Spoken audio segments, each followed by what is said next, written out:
Hello दोस्तों, कैसे हैं सब? मेरा नाम है हिमांशु और मैं स्वागत करता हूं आप सबका आपके अपने चैनल कॉमिक वर्ल्ड पर। तो चलिए दोस्तों, शुरू करते हैं राज कॉमिक्स में डोगा हिंदू है सीरीज की तीसरी कॉमिक्स डोगा हाय हाय का पहला भाग। डोगा खून बेचने वाले दलालों से टकरा जाता है। खून के इस धंधे का बॉस ब्लडमैन डोगा को सांप्रदायिकता के जाल में फंसा देता है और डोगा पर आरोप लगा देता है कि डोगा हिंदू है। दीनानाथ की बेटी अलका अपनी शादी में डोगा के हाथों ही डोली में बैठने की जिद करती है। डोगा उसकी ये जिद पूरी करता है। उसी मोहल्ले में एक मुस्लिम शादी में पहुंचे दंगाई डोगा को हिंदुओं का भाई बताकर उत्पात मचाते हैं। मुस्लिम डोगा को रक्षक बता डोगा से मदद मांगते हैं, पर डोगा वहां होते हुए उनकी मदद नहीं करता। भीड़ डोगा को मारने दौड़ती है, पर लोमड़ी आकर डोगा को बचा ले जाती है। यहाँ तक आपने बड़ा पूर्व प्रकाशित कॉमिक डोगा हिंदू है और अपना भाई डोगा में। अब आगे। डोगा लोमड़ी का दम घोट देता आज, मगर डोगा को उसकी हिमाकत का जवाब देना लोमड़ी को खूब आता था। उफ, paper spray. Good bye Doga. नल पास ही है, अपनी आंखें धो लेना था। धोना तो अब उस दीनानाथ को और उसकी धोखेबाज बेटी को भी है मुझे। डोगा के मजहबी होने का इस वीडियो फिल्म से बड़ा सबूत और क्या होगा खोपड़? इंस्पेक्टर खुदरा के चेहरे पर जबरदस्त आक्रोश था। इस फिल्म में साफ साफ दिख रहा है कि डोगा ने जातिगत भेदभाव किया है। और ऐसा इंसान अगर खुद को सच्चा क्राइम फाइटर कहता है तो वो लोगों की आंखों में धूल झोंक रहा है। उस लड़की ने ठीक ही किया उसके मुंह पर थूक कर। डोगा की हरकतों को रोकने के लिए बहुत बड़े स्तर पर कुछ करना होगा खोपड़। बचपन में तुमने बचपन से तुमने यही सबसे बड़ी कमी देखी है खुरदरा, कि कहीं पर भी अपराध देखते ही तुम्हारा दिमाग फौरन खुरदरा जाता है। चीता सर की सिखाई शिक्षाओं को तुम हर बार ताक पर रख देते हो। उन्होंने कहा था कि क्रिटिकल अपराधों से सबूतों में से बारीकियां ढूंढनी चाहिए। मैं उनकी शिक्षाओं को हमेशा याद रखता हूँ। तुमने भी उस फिल्म में वही सब चीजें देखी जो वास्तव में डोगा का कोई दुश्मन पूरी मुंबई को दिखाना और समझाना चाहता है। और ये दुश्मन वही है जो उस फोटोग्राफर से वीडियो फिल्म छीन कर ले गया था और अब उन्हें चैनल के जरिए टेलीकास्ट करवा रहा है। यह वही दुश्मन है जिसके थूके हुए गुटके की फॉरेंसिक रिपोर्ट का हमें इंतजार है। मैं इस रिपोर्ट को उस फोटोग्राफर के बयान के साथ ठीक उसी तरह प्रचारित करूंगा जैसे वो दुश्मन डोगा की खिलाफत के बारूद में चिंगारी दिखाने वाली उस फिल्म की वीडियो क्लिप्स प्रचारित कर रहा है। मैं डोगा को निर्दोष साबित करने वाली हर छोटी से छोटी बात को भी प्रचारित करूंगा, ताकि सभी कड़ियां जुड़ते ही डोगा निर्दोष साबित हो जाए। मैं डोगा का हिमायती नहीं हूं खुरदरा, क्योंकि सच तो यह है कि डोगा कानून का एक वांटेड मुजरिम है और जब कभी वो मेरे सामने पड़ा तो मैं उसे गिरफ्तार करूंगा। मगर सिर्फ उन्हीं गुनाहों के लिए जो उसने कानून तोड़कर किए, चाहे लोगों की रक्षार्थ ही सही। हमारी ड्यूटी और इंसानियत हमें यह सबक देती है खुरदरा कि जो गुनाह किसी ने नहीं किया है उसे उसकी सजा नहीं मिलनी चाहिए, जैसा कि शायद इस केस में डोगा के साथ हो रहा है। हम कानून के रक्षक हैं और यह हमारा फर्ज है कि हम एक निर्दोष पर लगाए जा रहे आरोपों की जांच करके उसे उन आरोपों से मुक्त करें, और मैं ऐसा जरूर करूंगा। हाँ, मगर फिलहाल इस आग को ठंडा करने के लिए तुम्हारे पास पानी की केवल कुछ ही बूंदे हैं। ठीक है, मैं तुम्हारे साथ हूँ। आग में उन बूंदों के धुआं हो जाने तक। दीनानाथ, बेटियों को विदा करते वक्त माँ बाप और बेटियों की आंखें सच्चे आंसू बहाती है, लेकिन तुमने झूठ बहाया। बाप बेटी के झूठों आंसुओं में धोखा खा गया डोगा। उन आंखों से झांकती मक्कारी को नहीं देख सका। बहन की आंखों में भाई की प्रतीक्षा देखी थी तो चला आया था डोगा, भाई का फर्ज निभाने। मगर दुल्हन के लिबास में बहन ने दुश्मनी निभाई, भाई को जहरीली बर्फी खिला दी, जिससे जड़ हो गया डोगा। कहाँ है तेरी वो मक्कार बेटी? बताओ, किसके कहने पर किया तुमने ऐसा? ये झूठ है डोगा। तुम चाहो तो मुझे गोली मार दो, मगर मुझ पर और मेरी बेटी पर ऐसा घिनौना आरोप मत लगाओ। मिठाई वाली मिठाई वाला वो थाल लेकर जो औरत आई थी वो अब कहाँ है? वो इनमें दिखाई नहीं दे रही। वो भारी से जिस्म की औरत थी। उसने साड़ी पहन रखी थी, पल्लू से अपना सर ढक रखा था, चेहरा ढक रखा था। मेरे सारे रिश्तेदार तो अभी यही मौजूद है डोगा। हाँ, उसने बर्फी की प्लेट लाकर मुझे ही दी थी, पर मैं उसे नहीं पहचानता था। मैंने उस वक्त ध्यान नहीं दिया। शादी ब्याह में तो कई अनजाने चेहरे भी होते हैं डोगा। शायद उस औरत ने ही कुछ गड़बड़ की हो। दीनानाथ, अगर इसमें तेरी कोई चाल हुई तो तू मुझसे बचेगा नहीं, क्योंकि सिर्फ उस एक बर्फी के कारण मैं अपनी दूसरी बहन के सुहाग और परिवार की रक्षा नहीं कर सका। और वो लोग समझते रहे कि डोगा सिर्फ हिंदुओं का साथ दे रहा है, जानबूझकर मदद को नहीं आ रहा है। डोगा, बाहर तो कर्फ्यू लगा है, सेना तैनात हो गई है। तुम पीछे के रास्ते से जाओ। दीनानाथ की आंखों की सच्चाई तो मैंने भांप ली है। वो झूठ नहीं बोल रहा। इसका मतलब बर्फी में नशीली दवा उसी अज्ञात औरत का काम हो सकता है। अरे, कौन है उधर? उधर पिछली गली में कोई है? शायद पीएससी को मेरे कदमों की आहट मिल गई है। जब तक फोर्स इधर आएगी तब तक तो मैं मेन हॉल में समा चुका हूँगा। मगर ये क्या? डोगा का दिमाग सटक खटक गया। ओह, यहाँ नीचे किसी ने जाल लगा रखा है, शायद मुझे फंसाने के लिए। और ये अलार्म सा कैसा बज उठा है? फंस गया डोगा, फंस गया डोगा। ऊपर से किसी ड्रम के घिसटने की आवाजें आ रही हैं। फंस गया डोगा। पलट दो ड्रम में भरा तेजाब इस खुले मैनहोल में। अब ना रहेगा डोगा, ना रहेगी उसकी डोगागिरी। ये तेजाब डोगा की हड्डियां तक गला देगा। तुम अपनी हड्डियों की फिक्र करो। मुझे यहाँ फंसाने के लिए जाल तुम्ही ने बिछाया है। तुम हो वो गुंडे जिन्होंने डोगा के नाम पर दंगों की आग भड़का रखी है। तुम्हें पता था कि बर्फी का रहस्य पता लगाने में दीनानाथ के घर जरूर आऊंगा, इसलिए ऐसा फूल प्रूफ जाल बिछाया गया। ओह, अभी तक सेना के जवान यहाँ नहीं पहुंचे। इसका मतलब थोड़ी देर पहले मेरे कानों में पड़ी आवाज भी तुम्ही में से किसी की थी, ताकि हड़बड़ी, जल्दबाजी और बौखलाहट में मैं किसी मेन होल की शरण लूं और वहां फंस जाऊं, ताकि तुम ऊपर से तेजाब डालकर डोगा का किस्सा हमेशा के लिए खत्म कर डालो। आ! मगर डोगा का किस्सा इतनी आसानी से खत्म नहीं होगा। चाकू से रस्सियां काट कर निकल गया वो तुम्हारे जाल से। आओ, पकड़ो, मारो मुझे।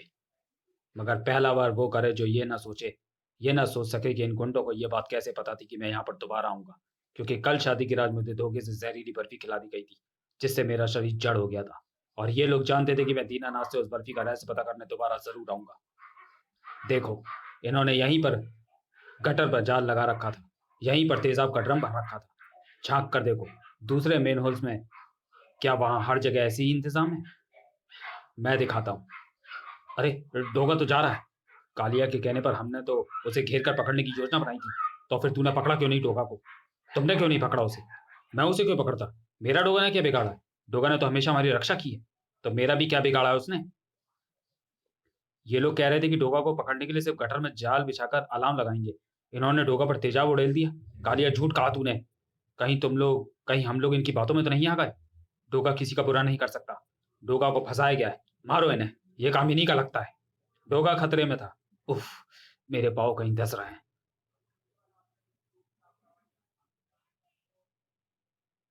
यहाँ भारी मात्रा में तारकोल फैलाया हुआ है। दुश्मन जानता था कि दीनानाथ मुझे पिछले दरवाजे से ही जाने को कहेगा, इसलिए मुझे खत्म करने का प्लान वहीं पर बनाया गया। और अब जब उसकी वह कोशिश असफल हो गई, तो उसने यहाँ मेरे रास्ते में चाल बुन दिया। दुश्मन पूरी तैयारी के साथ मेरे खिलाफ षड्यंत्र रचा है। कौन है वो? ओह, ये तो घड़ी की टिक टिक की आवाज है। डोगा ने आवाज की दिशा में देखा। सामने की दीवार पर टाइम बम लगा है और इसके फटने में सिर्फ 1 मिनट रह गया है। ओह, तो यहाँ तारकोल में इसलिए फंसाया गया है मुझे, इस बम से मारने के लिए। क्यों डोगा, मदद चाहिए? लोमड़ी, तुम मानो या ना मानो, लोमड़ी तुम्हारा साया है डोगा। जब भी तुम ऐसे किसी खतरे में फंसोगे, उसे अपने आसपास पाओगे। पेट्रोल तारकोल के गाढ़ेपन को काट देगा। डोगा, लाओ, हाथ आगे करो। मुझे पता है तुम मेरी मदद के लिए मेरा शुक्रिया अदा नहीं करोगे, इसलिए वो काम तुम्हारी तरफ से मैं खुद ही कर रही हूँ। क्या कर रही हो? बम फटने वाला है। तुमसे यही प्रेम तो मेरी ताकत है डोगा। बूम! तुम भी अजीब हो लोमड़ी। वहां मौत सामने थी और तुम इसके चक्कर में पड़ी थी। उफ! मैंने मौत को नहीं देखा, सिर्फ जिंदगी को देखा, जो तुम्हारे रूप में मेरे सामने थी। हाँ, अपनी जिंदगी के चेहरे पर उनकी मौत जरूर देख रही हूँ जिन्होंने तुम्हें दंगे का कसूरवार बनाया। हाँ, मगर वो लोग कौन हैं? इसी तहकीकात में जुटे थे इंस्पेक्टर खोपड़ और खुरदरा। ध्यान से देखो खुरदरा, मैंने टीवी के माध्यम से इस पूरी फिल्म की फिर से रिकॉर्डिंग की है। ये देखो, डोगा दीनानाथ की बेटी की शादी में पहुंचा। उसने उसकी बेटी को डोली में चढ़ाया। उसकी बेटी ने उसे बर्फी खिलाई। यहां तक सब कुछ ठीक ठाक चल रहा है। मगर अब देखो, डोगा सीधे दूसरी शादी के पंडाल के पास खड़ा है। शादी के मंडप में कुछ उपद्रवी आ रहे हैं। यहाँ गौर करने लायक बात यह है कि दीनानाथ की बेटी की विदाई और डोगा के अब्दुल नजीर के बेटे सुलेमान की शादी के पंडाल के बाहर पहुंचने में डोगा को जो वक्त लगा होगा, उसकी वीडियोग्राफी नहीं दिखाई जा रही।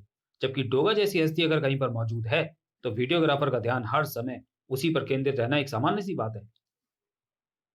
डोगा के खड़े रहने का पोज ध्यान से देखो खुरदरा। ये देखो, उपद्रव शुरू हो गया।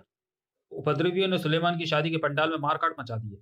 लोग डोगा की तरफ देखकर उसे मदद के लिए पुकार रहे हैं, मगर डोगा चुपचाप खड़ा है। यही वो घटनाएं जिन्हें यह कहकर प्रचारित किया जा रहा है कि डोगा मजहबी है।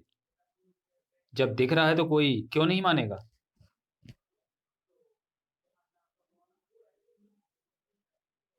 जो दिख रहा है वो दिखाया जा रहा है खुरदरा, एक साजिश के तहत। मैंने तुम्हें कहा था कि डोगा के खड़े रहने का पोज ध्यान से देखो। मैं दोबारा दिखाता हूँ। वो मदद को नहीं आ रहा। देखो सुलेमान की नई नवेली दुल्हन गुस्से में भरी डोगा के मुंह पर थूक रही है। डोगा के चेहरे के भाव देखो, उसकी आंखें स्तब्ध हैं, पुतलियां जड़ हैं। वो हिल तक नहीं रही। लोग उसे मदद के लिए पुकार रहे हैं और उसकी पुतलियां तक नहीं हिल रही। ये कैसे मुमकिन है? अगर उसे मदद नहीं करनी है तो खड़ा क्यों है? जा क्यों नहीं रहा वहां से? यहाँ देखो, सुलेमान की पत्नी डोगा के मुंह पर थूक रही है। डोगा स्तब्ध है। सुलेमान की पत्नी कम से कम 5-6 फुट लंबी दिख रही है और डोगा 6.5 फुट ऊंचा इंसान। मगर इस हरकत से दोनों के चेहरे बिल्कुल आमने सामने हैं। How is it possible? अगर डोगा खड़ा है तो थूकते वक्त दुल्हन का चेहरा डोगा की तरफ कुछ ऊंचा उठा होना चाहिए था। देखो, मेरे बना इस कंप्यूटर ग्राफिक की तरफ। मैं कहता हूं कि यहाँ पर डोगा खड़ा नहीं, बैठा हुआ है। केवल इसी सूरत में दोनों के चेहरे आमने सामने हो सकते हैं। लेकिन इस वीडियो क्लिप्स में कहीं पर भी डोगा को बैठा हुआ नहीं दिखाया गया। उसे खड़ा दिखाया गया। बार बार एक ही पोज में खड़ा दिखाया गया। मैं कहता हूं खुरदरा कि डोगा यहाँ दूसरे की मदद के लायक ही नहीं है। वो खड़ा नहीं है, वो पड़ा है। उसे कुछ ऐसा खिलाया गया जिससे वो जड़ हो गया है। जैसा रेलों में मुसाफिर को लूटने के लिए जहर खुरान करते हैं। वो ऐसी दवा खिला देती है कि मुसाफिर पड़ा खुद को लुटते देखता रहता है और लुटेरे उसकी खुली आंखों के सामने उसका सामान उठा ले जाते हैं। वरना सोचो, सबसे पहले डोगा अपने चेहरे पर आकर पड़ी थूक को ही साफ करता। ये नहीं दिखाया गया क्योंकि डोगा ने ऐसा कुछ किया ही नहीं। वो कर ही नहीं सकता था। वो करने के लायक नहीं था। उसके बाद डोगा को वैन में कोई उठा ले गया। ये प्रत्यक्षदर्शियों ने बताया। डोगा बैठा हुआ था, गिर पड़ा था या खड़ा था, ये सवाल ही किसी के जहन में नहीं आया। और इस सवाल का जवाब डोगा को बेगुनाह सिद्ध कर सकता है। Oh my God! ये सारे जवाब धारावी के लोग खुद देंगे और मैं उन्हें टीवी पर दिखाऊंगा। सर, थूके हुए गुटखे की घुड़चन की फॉरेंसिक रिपोर्ट। ओह, ओह मार्वलेस! क्या हुआ पोपट? क्या है रिपोर्ट में? उसमें उस शख्स के मुंह के सलाइवा के अलावा खून के कण भी मिले हैं। शायद उस शख्स को मुंह या दांतों की कोई बीमारी है जिसके कारण उसके सलाइवा में रक्त कण मिले हैं। इन रक्त कणों का सबसे बड़ा फायदा यह हुआ कि अब हमारे पास उस शैतानकारी की पूरी ब्लड रिपोर्ट भी है, उसके ब्लड ग्रुप और डीएनए सहित। जब ये शख्स पकड़ा जाएगा तो ये रिपोर्ट साबित करेगी उसके गुनाह को और डोगा की बेगुनाही को। मैं एक एक करके सारे सबूत टीवी पर टेलीकास्ट करूंगा। चीता सर को ये बताना चाहिए। फिर ये तो तुम कमाल के सबूत लाए हो इंस्पेक्टर खुरदरा, क्योंकि इस समय सवाल उस वांटेड मुजरिम डोगा का नहीं जिसकी कानून को तलाश है। उस आग का है जो सांप्रदायिक रूप लेकर पूरी मुंबई पे फैल रही है। लोगों को ये बताना जरूरी है कि वे जांच पूरी होने तक धैर्य से काम लें। बताएंगे सर। आपके सिवा आपके दिखाए रास्ते पर चलकर ही हम इन्वेस्टिगेशन की ऐसी बारीकियों को ढूंढ पाए हैं चीता सर। अब देर ना करो कोपर खुरदरा, क्योंकि अभी तुम्हें धारावी में दीनानाथ के घर जाना होगा। वहां के लोगों के बयान लेने होंगे। किसी चैनल वाले को भी साथ में रखना होगा ताकि लोग असलियत को जाने। सेना की बटालियन किसी भी अनहोनी को रोकने के लिए मार्च कर रही थी। ब्लड मैन के लिए चैनल पर प्रसारित हुई यह खबर किसी सदमे से कम नहीं थी। ओह, बर्फी वाली घटना को दीनानाथ और प्रत्यक्षदर्शी डोगा के खिलाफ साजिश बता रहे हैं और डोगा को बेगुनाह साबित करने के लिए जो भी सवाल उठाए जा रहे हैं मैं जनता तक उनको पहुंचने नहीं दूंगा। उससे पहले पूरी मुंबई में भड़का दूंगा दंगा। तो चलिए दोस्तों, वीडियो को यही समाप्त करते हैं और मिलते हैं डोगा हाय हाय के दूसरे भाग में अगले वीडियो में। तब तक के लिए धन्यवाद।